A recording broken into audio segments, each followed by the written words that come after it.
Assalamualaikum warahmatullahi wabarakatuh.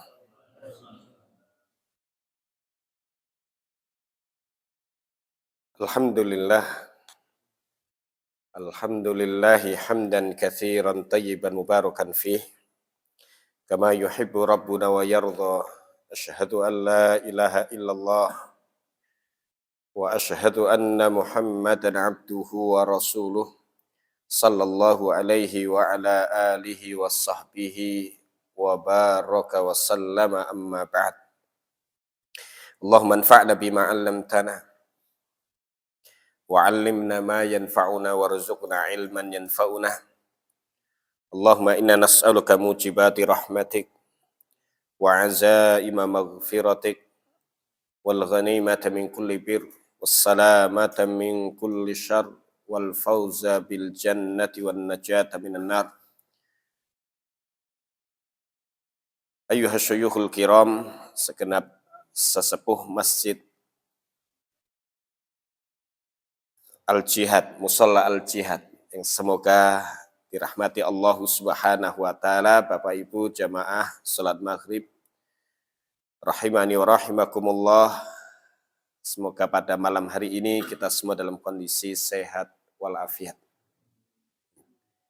Alhamdulillah, bersyukur kepada Allah dengan pujian yang tiada terkira.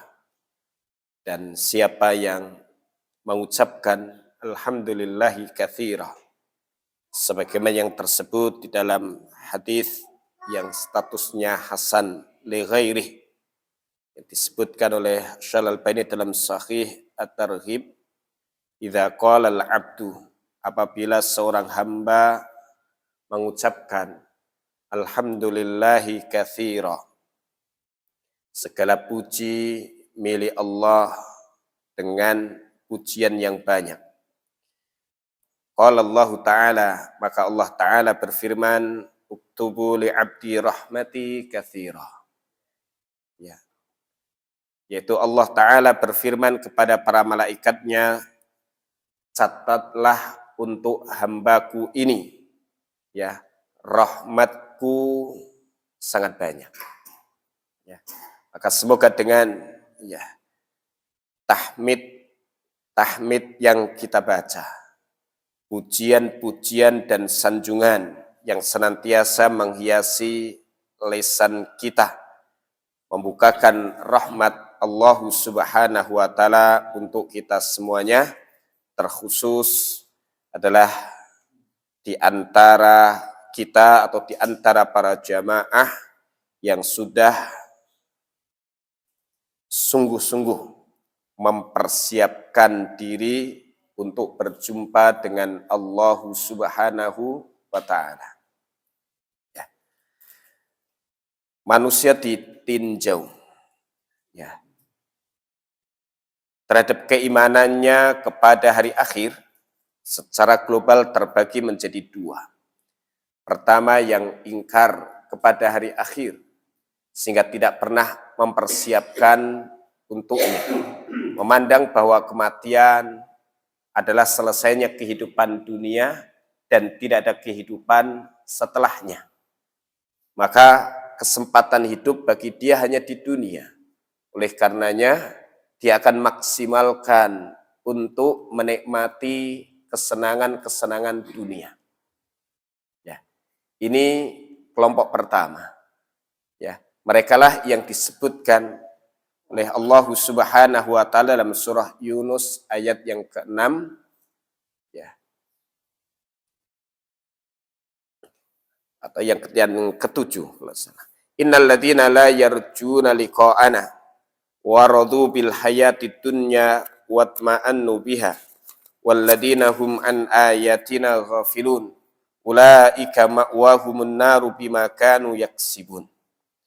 Sungguhnya orang-orang yang tidak berharap perjumpaan dengan kami, tidak beriman kepada kehidupan akhirat dan perjumpaan dengan Allah Subhanahu wa taala, sehingga tidak pernah mengharapkan, ya, balasan baik, ya, saat berjumpa dengan Tuhannya.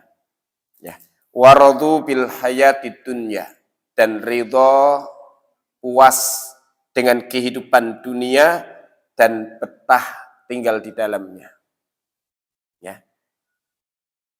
Dan orang-orang yang lalai dari ayat-ayat kami, ulaika ma'wahumun nar, mereka adalah orang-orang yang tempat kembalinya itu neraka, bima kanu yaksibun, disebabkan apa-apa yang telah mereka kerjakan. Surah Yunus ayat yang ke-7 dan ke-8. Mereka lah yang disebutkan di dalam surah Muhammad ayat yang ke-12, ya, yatamatta'una wa ya'kuluna kama ta'kulul an'am wan naru mathwal lahum. Ya.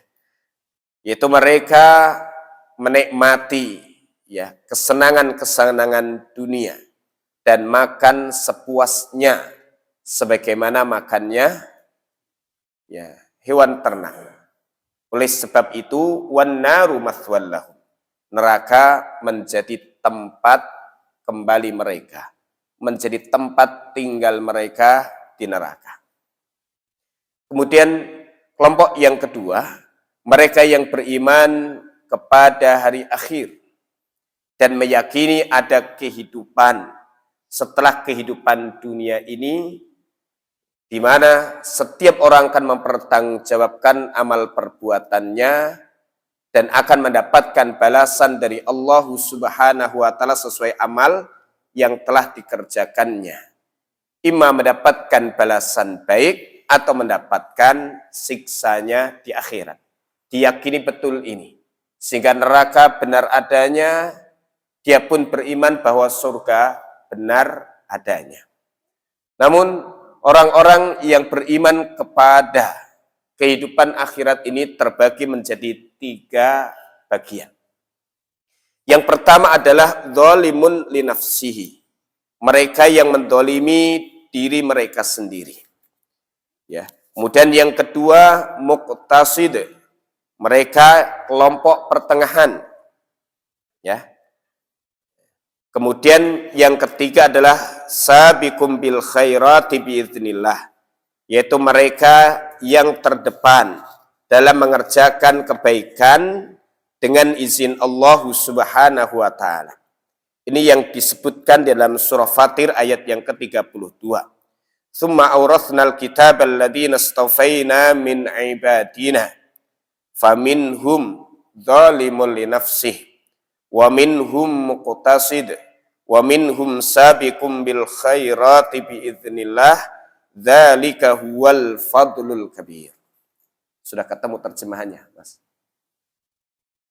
Siapa? Pojok. Sudah ketemu terjemahannya? Belum. Kemudian kami wariskan kitab ini kepada hamba-hamba pilihan kami.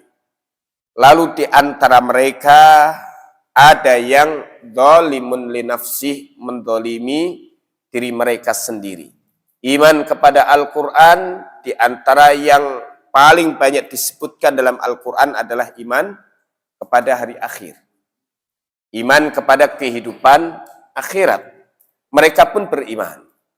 Hanya saja, ya, kualitas iman mereka, ya, dzalimun li nafsih, ya, tidak terlalu bagus. Iman mereka lemah, sehingga mereka masih mendolimi diri mereka sendiri, tidak mempertimbangkan perbuatan mereka di dunia ini dengan apa yang akan mereka nanti dapatkan di kehidupan akhirat, sehingga sebagian kewajiban masih ditinggalkan, sebagian keharaman masih diterjangnya. Ya, namun dia masih orang beriman. Dia masih orang beriman. Namun mereka mendolimi dirinya sendiri dengan sebab itu. Ya. Kemudian yang kedua, kelompok pertengahan. Ya. Mereka yang mengerjakan kewajiban, namun sebagian yang sunnah sering ditinggalkan. Dan mereka yang meninggalkan apa-apa yang diharamkan, namun sebagian yang makruh masih dikerjakan. Ya, iman kepada hari akhir, ya, namun tidak sepenuhnya memaksimalkan seluruh perkataan, perbuatan, dan tingkah lakunya untuk mendapatkan keuntungan-keuntungan di akhirat. Mereka masih menikmati dunia ini dengan apa yang dihalalkan, namun sering berlebihan di dalamnya, sehingga ya kadang makannya berlebih, ya jalan-jalannya pun juga berlebih, ya menikmati dunia dengan kemewahannya juga berlebih, ya. Inilah yang kemudian ditakutkan oleh Umar bin Al-Khattab radhiyallahu taala anhu. Seandainya beliau tidak takut kalau nanti jatah nikmatnya di akhirat itu dikurangi, maka beliau akan berlomba-lomba dengan para sahabat tidak bermegah-megah, bermewah-mewah dengan dunia. Pakai kendaraan yang paling bagus, bangun rumah yang paling mewah, menikmati fasilitas-fasilitas dunia dengan sempurna, ya. Namun Umar bin Khattab radhiyallahu taala anhu memilih sederhana, dan inilah yang disunnahkan ya di dalam Islam, sehingga zuhud dalam kehidupan dunia khawatir nanti kenikmatan-kenikmatan ya yang dimaksimalkan dalam kehidupan dunia ini mengurangi jatah bagiannya di akhirat. Sebagaimana firman Allah Ta'ala kepada orang-orang kafir yang disiksa di neraka, "Adhabatum tayyibatikum fi hayatikumud dunya." Kalian telah habiskan kesenangan-kesenangan kalian di kehidupan dunia. Dan itulah kehidupan orang-orang yang tidak beriman, ya. Mereka memuaskan nafsu dan memuaskan syahwatnya untuk menikmati dunia, baik kekuasaannya, baik kekayaannya, baik popularitas dan pengaruhnya dan sebagainya. Ya, ini yang dikhawatirkan oleh Umar bin Khattab. Lah muqtasid ini masih ya menikmati dunia, ya. Nah, dengan jalan yang halal namun masih sering berlebih, ya. Ya. Kemudian yang ketiga, sabiqum bil khairati biidznillah, yaitu orang-orang yang terdepan dalam mengerjakan kebaikan dengan izin Allah Subhanahu wa taala, jika mereka zuhud dalam kehidupan dunia dan memanfaatkan setiap kesempatan dalam kehidupan dunia ini untuk menghasilkan kebaikan-kebaikan. Mereka sangat sadar betul bahwa kehidupan dunia itu sangat sementara dan fungsi dunia adalah inna ja'alna ma'alal ardi zinatan laha linabluwahum ayyuhum ahsanu amala, ya, dalam surah Al-Kahfi ayat yang ke-7, bahwa sesungguhnya kami jadikan apa saja yang di atas bumi ini sebagai perhiasan dunia, ya, linabluwahum, untuk kami menguji mereka siapa di antara mereka yang paling bagus amalnya, ya, termasuk yang paling bagus di dalam menggunakan fasilitas-fasilitas dunia tersebut. Ya. Nah, mereka ini sabiqum bil khairati biidznillah, yang terdepan. Senantiasa berlomba-lomba untuk mengerjakan kebaikan dan mereka pun ya mendapatkan taufik dari Allah Subhanahu wa taala, ya, terdepan dalam mengerjakan semua bentuk kebaikan-kebaikan. Ya. Kalau yang pertama, dalam sejumlah kitab tafsir disebutkan, kalau yang pertama ini masih bisa masuk surga karena mereka masih dari kalangan orang beriman, ya. Namun umumnya mereka disiksa terlebih dahulu di neraka, ya, karena dosa-dosa mereka yang cukup banyak, dan setiap yang di dalam hatinya ada keimanan walaupun sekecil biji sawi, pasti dia akan dikeluarkan dari neraka dan kemudian dimasukkan ke dalam surga. Kemudian yang muqtasid ini, ya, antara kebaikan dan keburukannya hampir imbang dalam sebagian pendapat, sehingga kemudian ditimbang. Namun lebih dominan kebaikannya. Dan mereka inilah yang masih terkadang mereka mendapatkan hisab, ya. sebelum mereka masuk ke dalam surga dan mereka pun masih merasakan siksa, ya. Berbeda dengan sabiqum bil khairati biidznillah, merekalah yang terkategori masuk surga tanpa hisab, tanpa azab. Ya. Tapi kelompok yang ketiga ini jumlahnya paling sedikit dan banyak para ulama yang menerangkan di antara dalam kitab Tazkiyatun Nufus oleh Dr. Ahmad Farid, kelompok yang terbanyak adalah zalimun li nafsih. Dzalika huwal fadlul kabir. Itulah karunia yang sangat besar. Jannatu adni yadkhulunaha. Semua akan bisa masuk ke dalam surga Aden, ya.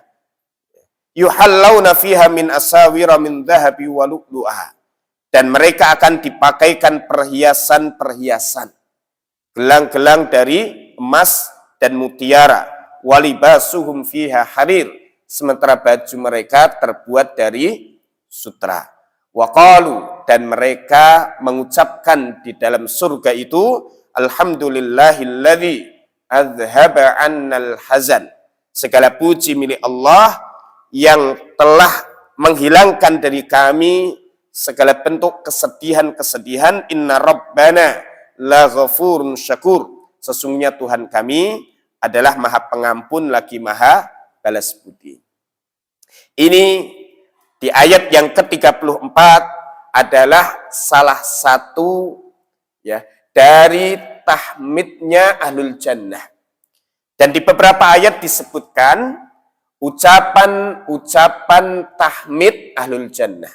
Dalam surah Al-A'raf, ya, ucapan ahlul jannah, alhamdulillahilladzi hadana li hadza wa ma kunna linahtadiya laula an hadanallah. Ini ucapan mereka, ya. Kemudian, ya, di dalam surah Az-Zumar, wa qalu alhamdulillahilladzi sadaqana wa'dah wa awrathana al-ardha natabawwa'u minal jannati haitsu nasha' fa ni'ma ajrul amilin. Dan kemudian di dalam surah Fatir ayat 34, ucapan ahlul jannah, alhamdulillahilladzi azhaba annal hazan.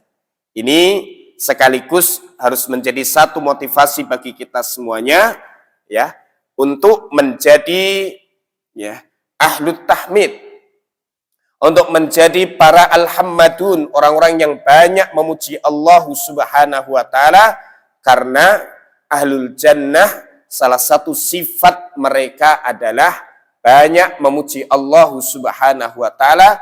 Dan di dalam surah Yunus juga disebutkan, ya, atau dalam surah Ar-Ra'd, ya, disebutkan, ya, wa akhiru da'wahum anil hamdulillahi rabbil alamin. Dan akhir ucapan dari doa mereka para penghuni surga adalah alhamdulillahi rabbil alamin.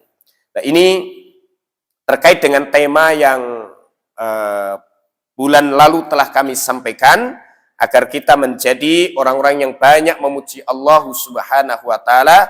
Dan di antara tempat yang sangat-sangat dianjurkan untuk memuji Allah Subhanahu wa taala adalah di dalam salat kita.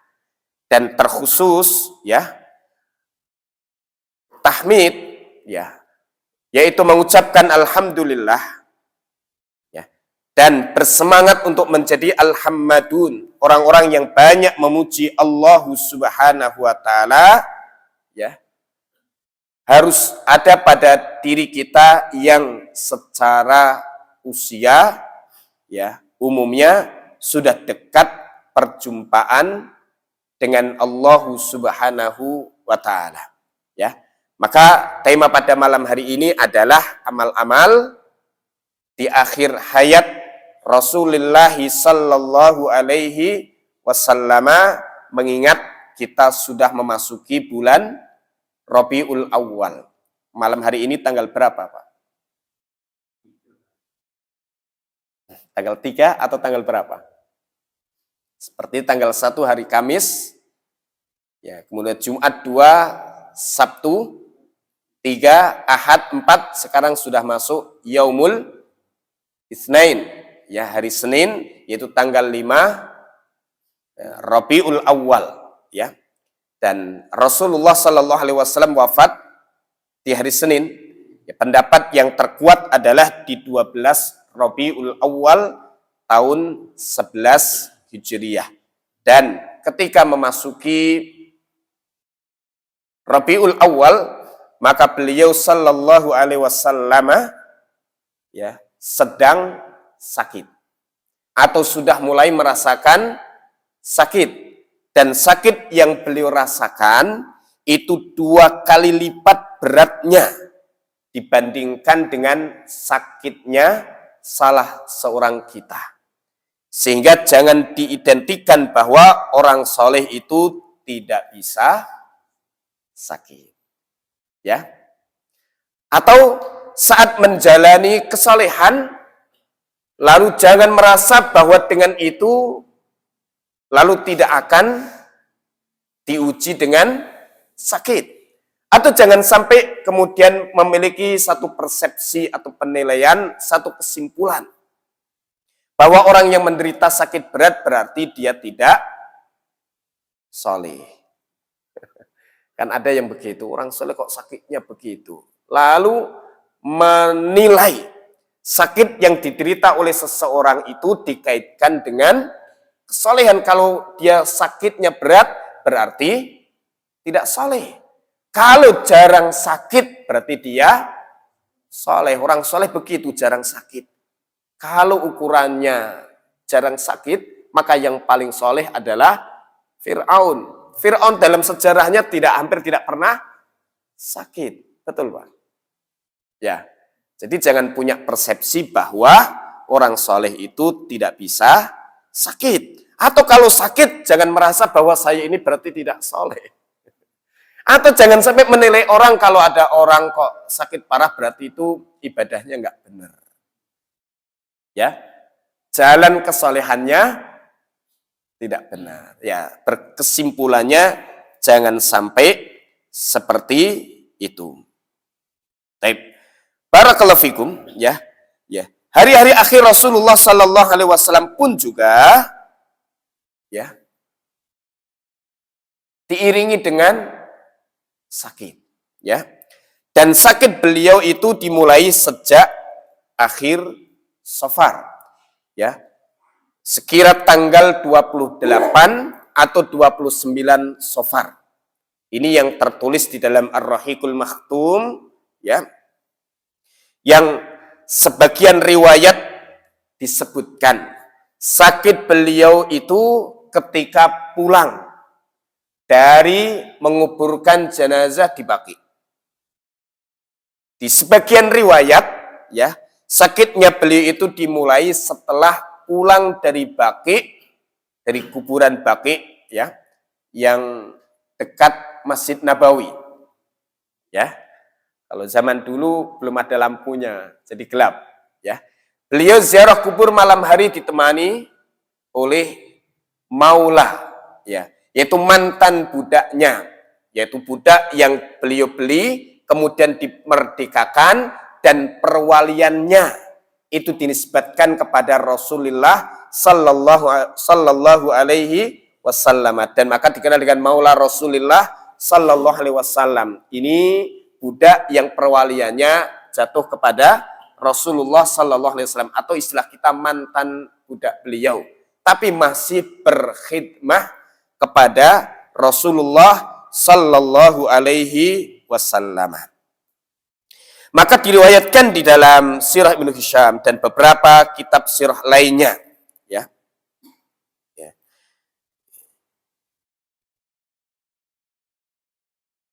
Abu Muwahibah berkata, ba'athani Rasulullah sallallahu alaihi wasallam min jawfil lail.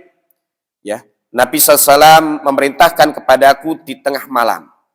Faqala, ya, beliau bersabda, ya Aba Muwahibah, wahai Abu Muwahibah, inni qad umirtu an astaghfira li ahlil baqi. Sungguh aku diperintahkan untuk memintakan ampunan bagi ahlil baqi. Yang menyuruh siapa, Pak? Allah Subhanahu wa taala. Ya. Dan ini salah satu persiapan beliau untuk menghadap Allah Subhanahu wa taala, ya, yaitu berziarah kepada saudara-saudaranya yang lebih dulu kembali kepada Allah taala, ya. Bahkan nanti di awal Safar, ya, beliau mengunjungi syuhada Uhud, berziarah, ya, kepada syuhada Uhud, yang kemudian disimpulkan oleh beberapa ulama itu sebagai pamitan beliau, ya, kepada sahabat-sahabatnya para syuhada Uhud. Beliau memintakan ampunan untuk mereka, dan beliau diperintahkan oleh Allah memintakan ampunan untuk orang-orang yang telah wafat yang dikuburkan di Baqi. Dan ini memiliki keutamaan memintakan ampunan untuk orang beriman. Man istaghfara, ya, lil mu'minina wal mu'minat kataballahu lahu bikulli mu'minin wa mu'minatin hasanah. Siapa yang memintakan ampunan untuk mukminin dan mukminat, maka tercatat untuknya dengan sebab satu orang mukmin atau mukminah satu hasanah untuknya. Maka apabila dia memintakan ampunan untuk orang-orang beriman yang masih hidup dan yang telah wafat, maka sebanyak jumlah mereka itu akan tercatat untuknya hasanah, kebaikan-kebaikan, pahala-pahala. Oleh karenanya dianjurkan orang-orang beriman, generasi-generasi yang datang berikutnya untuk tidak melupakan generasi-generasi sebelumnya, dari orang tuanya, mbah buyut, canggah wareng, apalagi Pak, gantung siwur, dari nenek moyangnya yang beriman, dan juga orang-orang beriman sebelumnya, sampai kepada para sahabat, sampai kepada Rasulullah sallallahu alaihi wasallam, ya, sebagaimana yang tertera dalam surah Al-Hasyr ayat yang ke-10, yaitu doanya Ahlus Sunnah wal Jamaah, Rabbana ighfir lana wa li ikhwanina alladhina sabaquna bil iman wa la taj'al fi qulubina ghillan lil ladzina amanu rabbana innaka raufur rahim.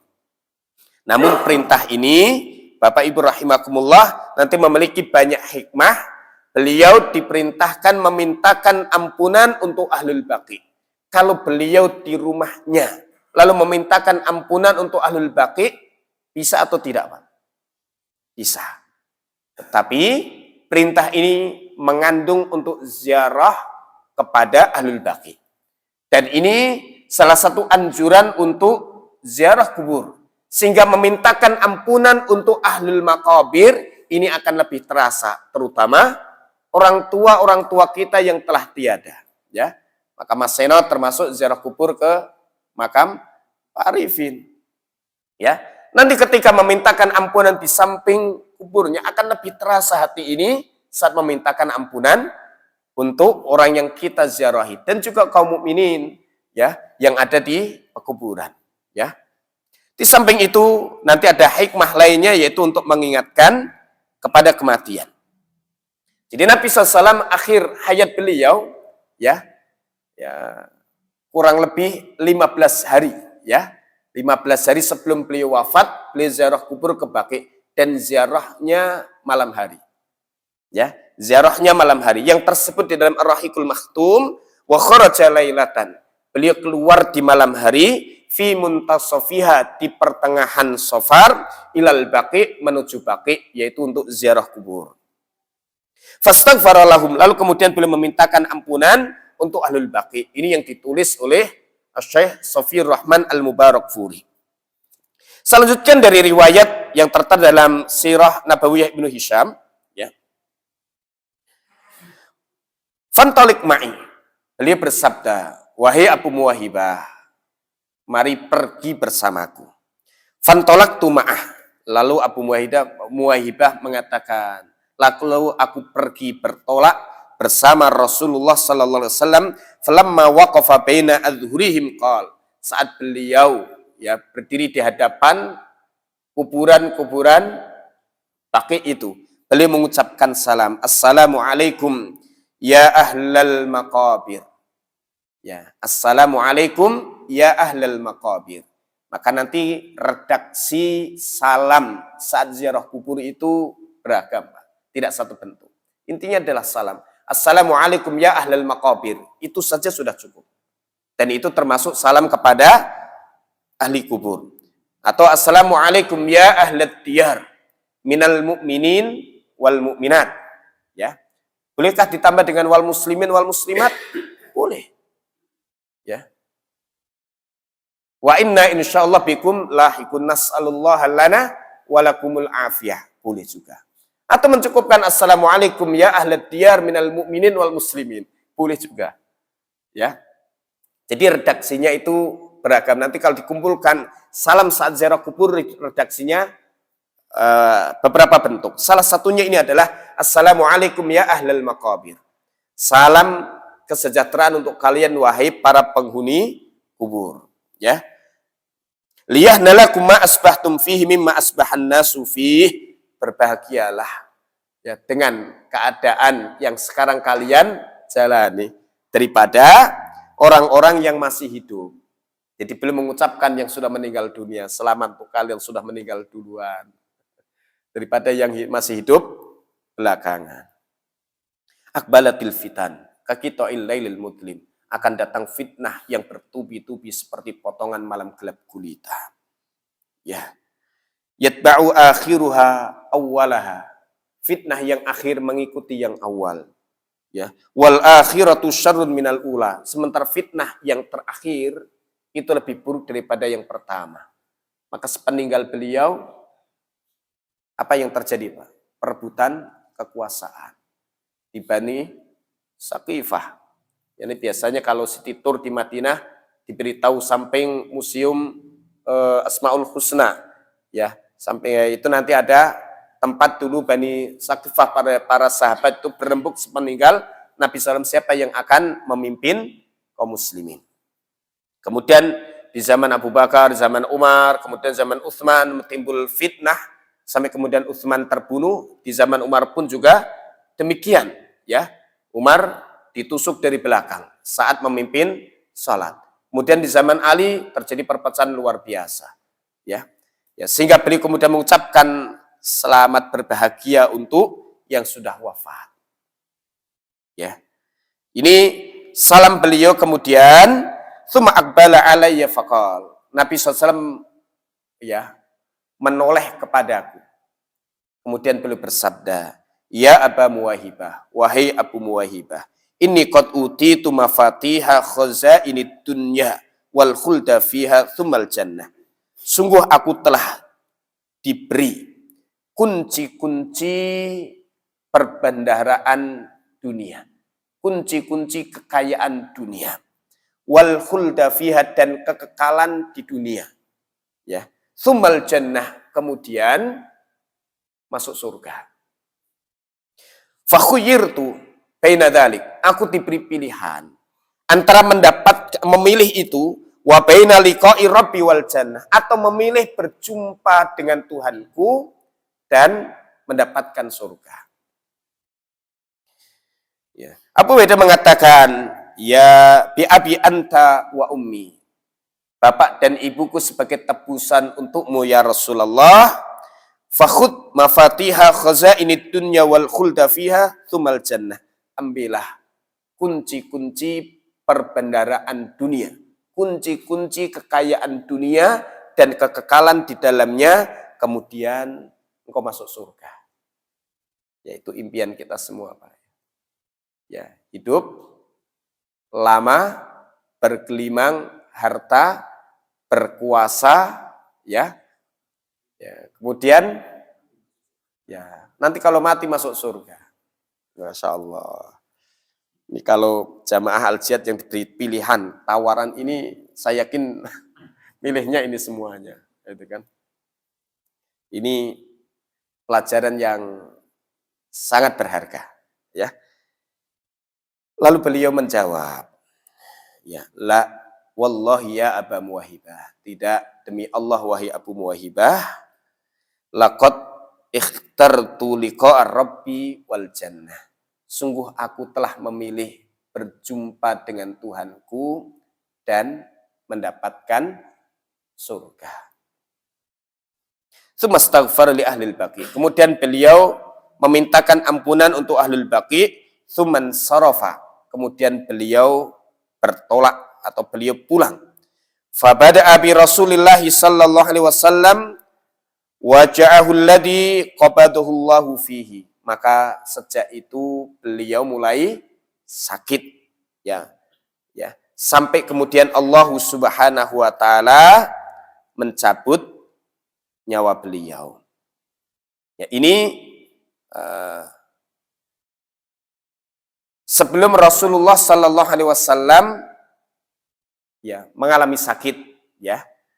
Sampai dengan sakit itu beliau berjumpa Allah Subhanahu wa taala. Allah jadikan sakit itu sebagai sebab beliau meninggal dunia.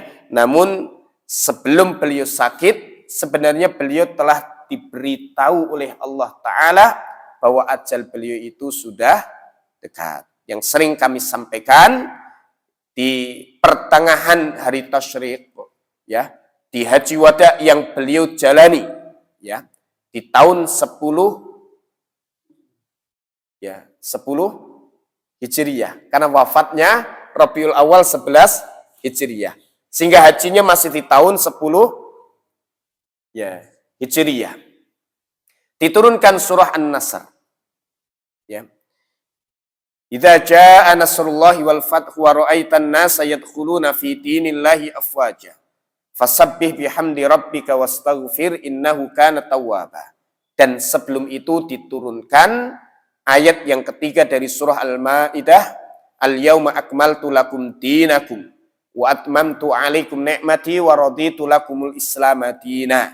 Ini ayat terakhir turun berkaitan dengan tasyri', dengan pensyariatan. Ya. Lalu setelah itu turun surah An-Nasr.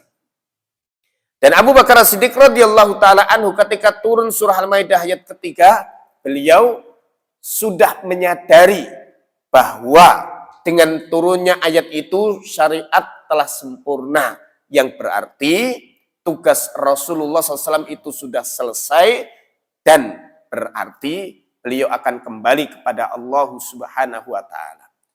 Di surah An-Nasr ini lebih jelas lagi.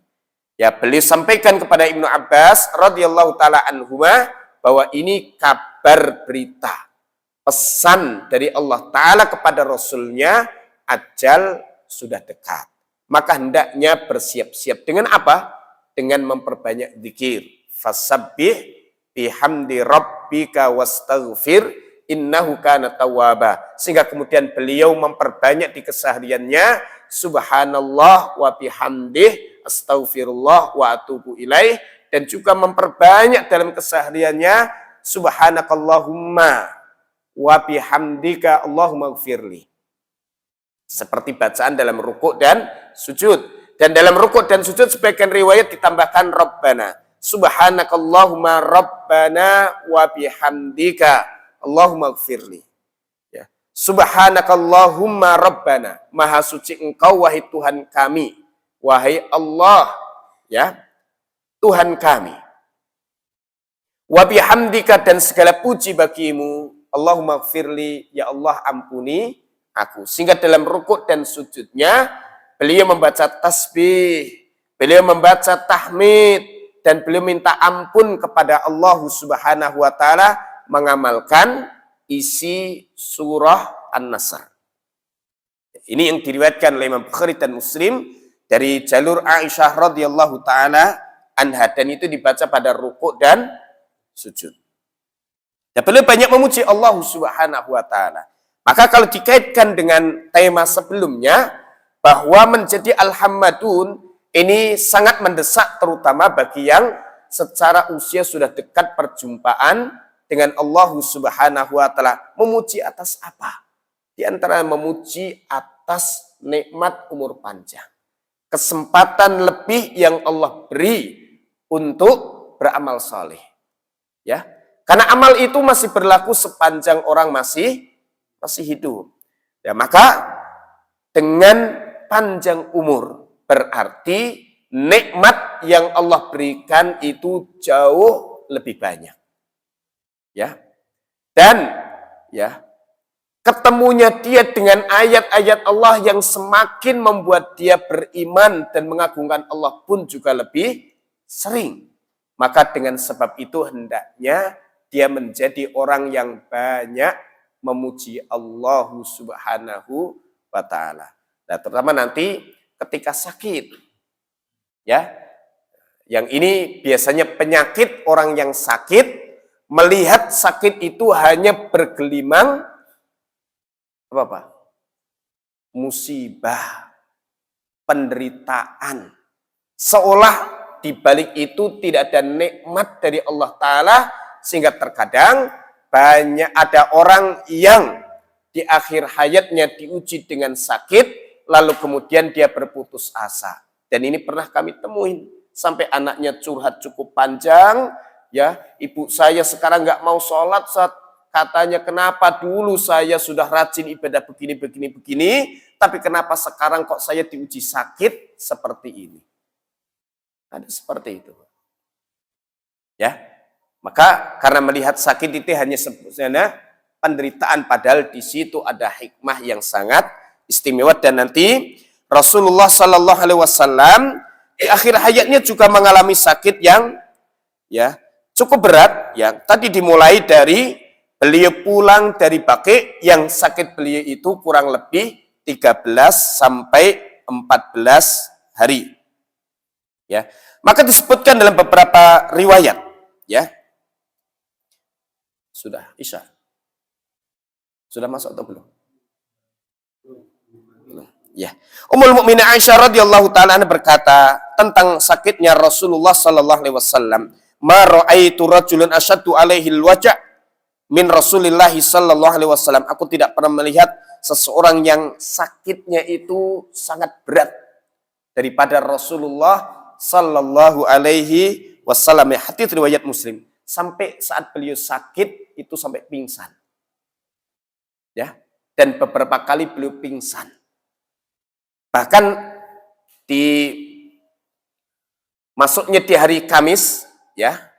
Setelah beliau siang menyampaikan khutbah panjang, beliau bisa mengimami sholat maghrib dengan membaca Al-Mursalat.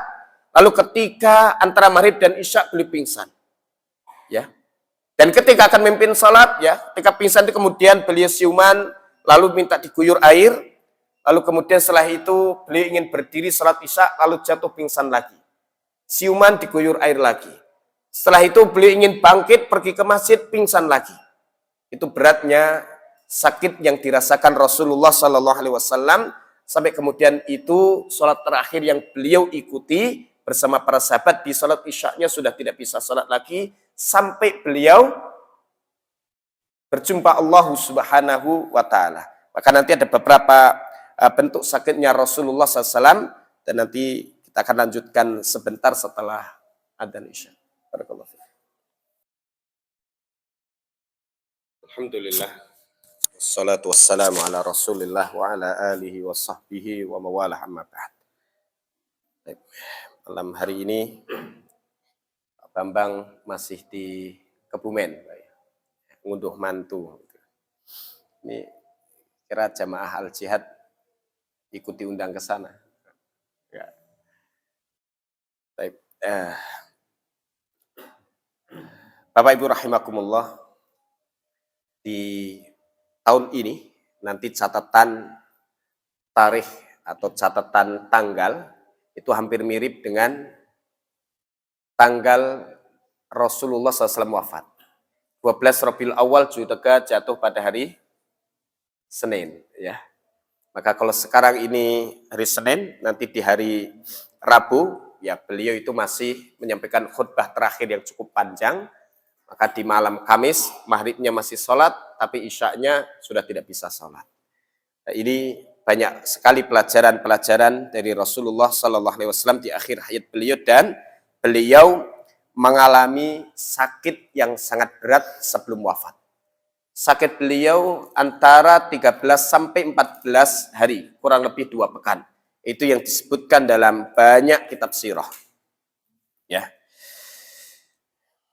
Dari Abdullah bin Mas'ud radhiyallahu ta'ala anhu, ia berkata, tadi saya sudah siapkan yang sudah ada terjemahannya. Ya.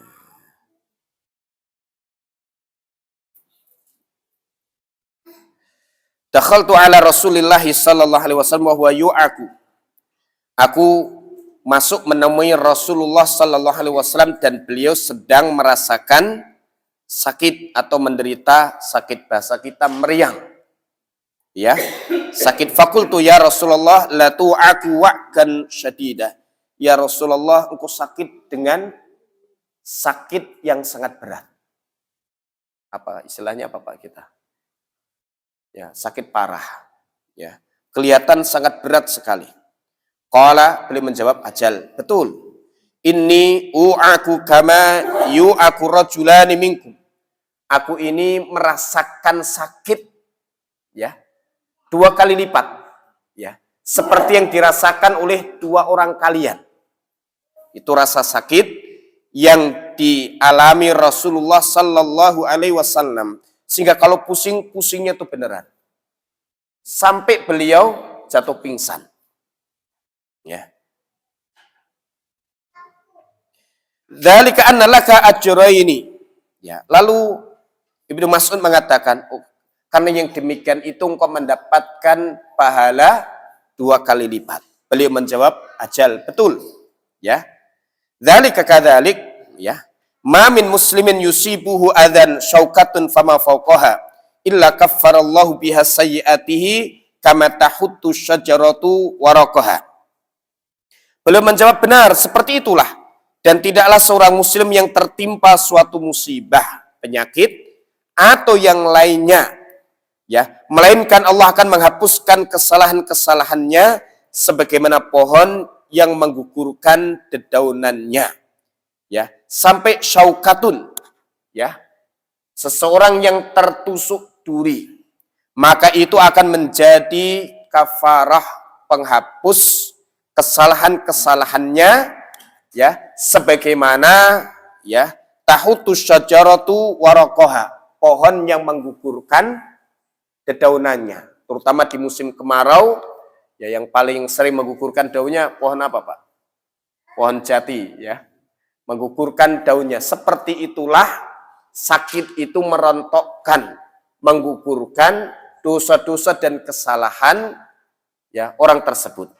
Maka dari sini, kalau seseorang sebelum meninggal dunia, lalu Allah uji dengan sakit, bukan berarti Allah menginginkan keburukan untuk orang itu. Namun sebaliknya, sebenarnya Allah ingin menyucikan orang tersebut dari dosa-dosa dan kesalahannya, sehingga setelah, ya, dia tidak lagi merasakan sakit, yaitu setelah dia meninggal dunia, tidak lagi ada dosa yang akan dibawanya. Dan ini adalah salah satu bentuk rahmat Allah Subhanahu wa Ta'ala. Dan ini penting sekali untuk diyakini di dalam hati, karena tadi meyakini yang seperti ini itu sulit, baik oleh orang yang merasakannya dan juga oleh orang yang ada di sekitarnya. Kok Bapak itu kan orang baik, tapi kenapa kok sakitnya parah?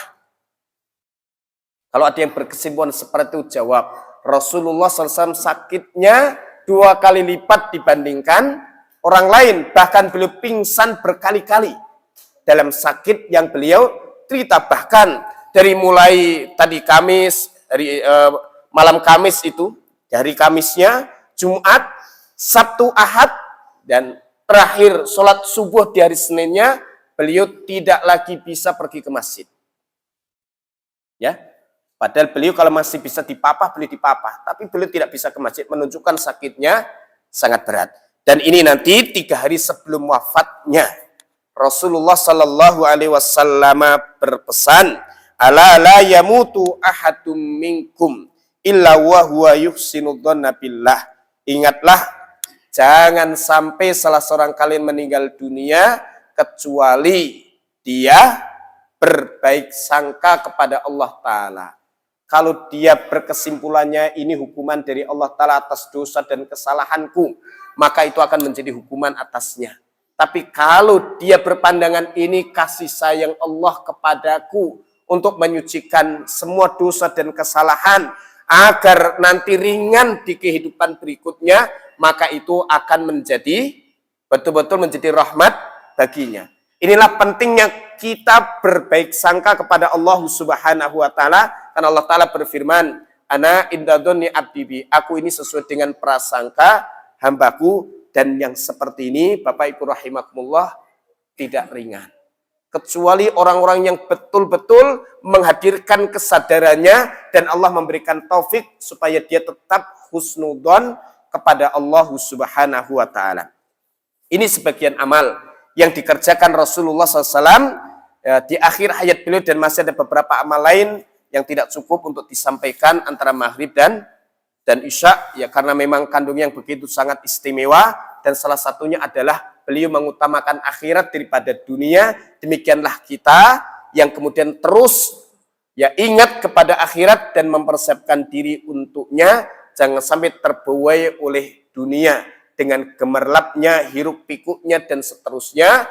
Dan zaman yang dibukakan dunia selebar-lebarnya adalah zaman yang penuh fitnah di antara zaman kita. Itu yang paling dikhawatirkan Rasulullah SAW atas umatnya, dibukakan dunia selebar-lebarnya. Dan penjelasan ini lebih panjang, lebih menarik lagi sebenarnya, tapi waktu yang sangat terbatas, dan semoga Allah Ta'ala ya melindungi kita dari fitnah dunia. Apalagi sekarang lagi masa krisis, kebutuhan meningkat, banyak yang kemudian buta mata, tergoda oleh dunia. Allahumma inna na'udzubika min adzabi jahannama wa min adzabil qabri wa min fitnatil mahya wal mamati wa min syarri fitnatil masihid dajjal. Subhanakallahumma bihamdika asyhadu an la ilaha illa anta astaghfiruka wa atubu ilaik. Wassalamualaikum warahmatullahi wabarakatuh.